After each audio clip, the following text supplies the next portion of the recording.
بلوچستان مالی مشکلات کا شکار ہے لیکن حکومتی شاہ خرچیاں برقرار ہیں۔ بلوچستان حکومت نے 2 ہفتوں کے دوران 9 کوآرڈینیٹرز تعینات کر دیے۔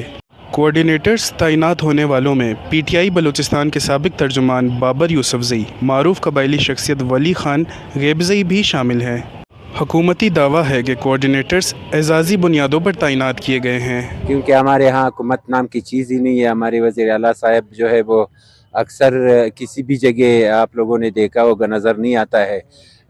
پورے پاکستان میں بلکہ دنیا میں اگر دیکھا جائے تو ہمارے بلوچستان کے جو ہمارے سی ایم صاحب کے ایڈوائزر ہے یا ان کے مشیر ہے وہ اتنے زیادہ ہے۔ ایک سائڈ پہ وہ کہتے ہیں کہ ہمارے پاس تنخواہوں کے پیسے نہیں ہیں، ملازمین جب ہم بھی آتے ہیں تو وہ ہمارے لیے بولتا ہے کچھ بھی نہیں ہے۔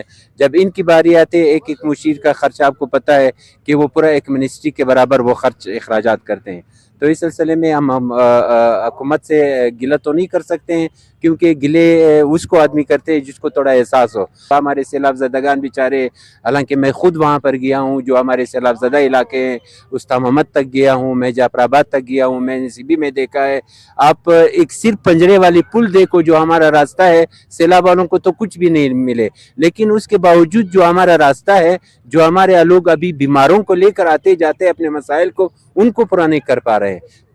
جب کسی کرسی کا ایک پہیہ ٹوٹ جائے، ایک اس کی ٹانگ ٹوٹ جائے تو وہ اپنے کرسی کو بچانے کے لیے کوآرڈینیٹر کیا، مشیر کیا، وزارتیں ان لوگوں کو بھی دے جاتے ہیں جن کو پتہ نہیں کہ کوآرڈینیٹر مشیر ہوتا کیا ہے۔ حقیقت میں بلوچستان حکومت کے پاس بہت پیسے ہیں۔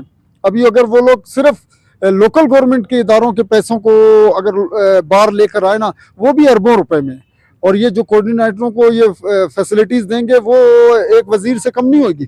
ہمارا حکومت سے یہ مطالبہ ہے کہ آپ خدا کے لیے جو عوام کا پیسہ ہے وہ عوام کو دو، جو ملازمین کا پیسہ ہے وہ ملازمین کو دو۔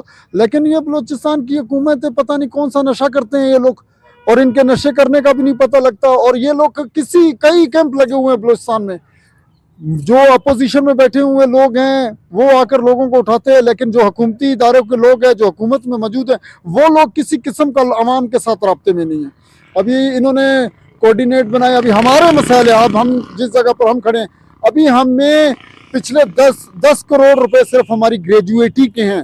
پورے بلوچستان کی بات نہیں کر رہا، میں صرف میٹروپولیٹن کارپوریشن کی بات کر رہا ہوں کہ 10 کروڑ روپے جو ہمارے ملازم ریٹائر ہوئے ہیں ان کے بقایا جاتے ہیں۔ 3 مہینے سے ہمارے پینشنرز کو پینشن نہیں ملی ہے پورے بلوچستان میں، اور 3 مہینے سے ہمارے عارضی ملازمین کو تنخواہ نہیں دی گئی ہے۔ سرکاری حکام نے کوآرڈینیٹرز کی تنخواہوں سے متعلق جواب دینے سے انکار کر دیا ہے۔ وش نیوز، کوئٹہ۔